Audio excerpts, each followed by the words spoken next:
Hi, so this week we're talking about how sharing our experiences as parents of transgender children helps us to build community, and it helps us to feel less lonely and isolated. And you might, if you've been around here a while, you might know that I've talked about in the past how it can be really lonely being the parent of a transgender child. I actually have a post up on my blog.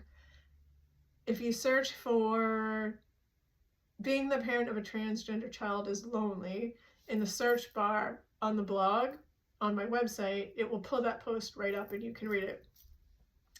And it essentially talks about how when you're the parent of a transgender child, unless somebody else is also the parent of a transgender child, they can't know what it's like, because while there's other parenting experiences that are similar, right?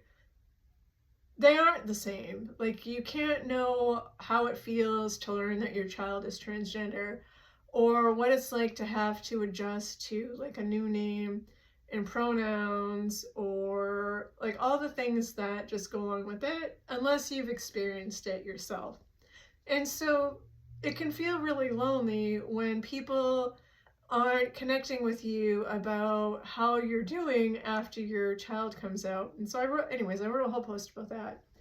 And in the same way, it's very helpful to parents of transgender children to share their experiences of being a parent of a transgender child, like on social media, or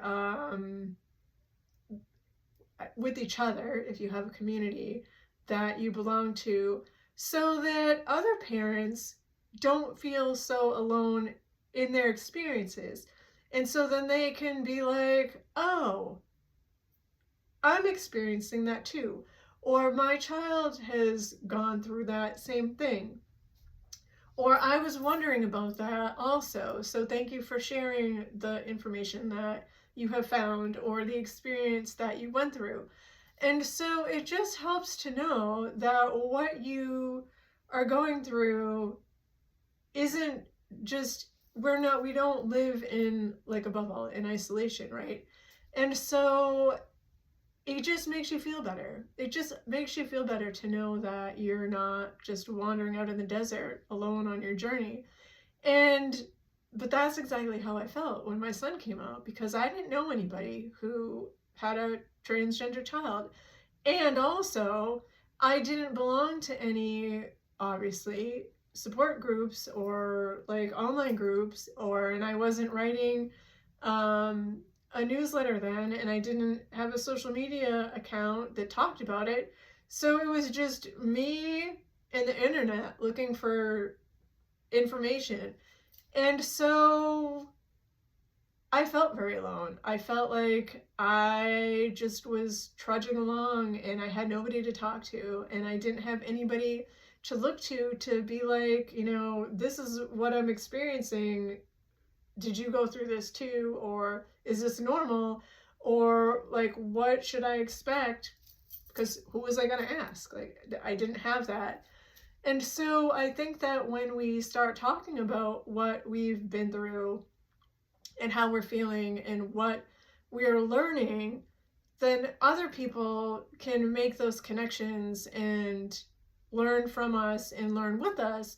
And then it just makes us all feel better because we have somebody else, even if it's just one other person, to be able to know that we're not out there floundering.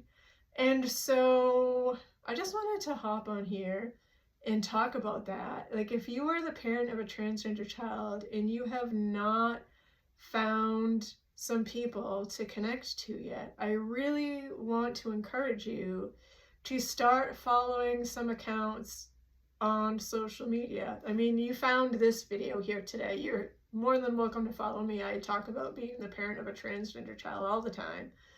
There's groups that you can join on Facebook if Facebook is your jam.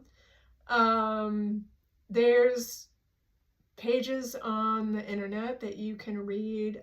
People are writing now about being parents of transgender children. There was very little of that 7 years ago when Leo came out. So there's all kinds of information out there and people to listen to and learn from and connect with. And it's just better. We're better together. And that's all I wanted to say this week was find your people wherever they are so that you're not out there worrying and being alone, because it's never better to be alone.